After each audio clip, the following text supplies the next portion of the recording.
আন্তর্জাতিক কারি সাহেবের আগমন,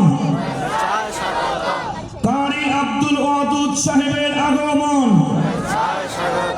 বাংলাদেশ বেতার টেলিভিশনের কারি সাহেবের আগমন, জরুনবাসীর পক্ষ থেকে, শ্রমিক ভাইদের পক্ষ থেকে, আলেম ওলামার পক্ষ থেকে নারে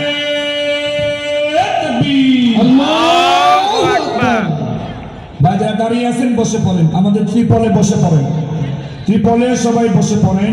হুজুর এখনই কোরআন তেলাওয়াত করবেন 5-7 মিনিটের মধ্যেই। আমি বয়ান শেষ করে দিব। রাস্তাঘাটে যারা আছেন মেহেরবানি করে আপনারা চলে আসেন।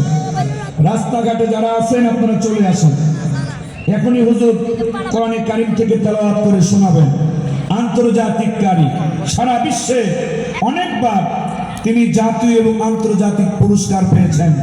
বাংলাদেশ বেতার এবং টেলিভিশনের নিয়মিত কারি আব্দুল ওয়াদুদ সাহেব, আল্লাহ পাক তার ইমানে আমলে হায়াতে রিজিকে তার কণ্ঠে বরকত দান করুন। সকলে বলি আমিন। তাহলে এই কোরআন আমার আপনার জন্য সঠিক পথ। এই কোরআন আল্লাহ তাআলার পক্ষ থেকে দেওয়া সবথেকে দামি কিতাব। এই কোরআন দুনিয়ার সব মানুষকে সঠিক পথ দেখানোর ক্ষমতা রাখে।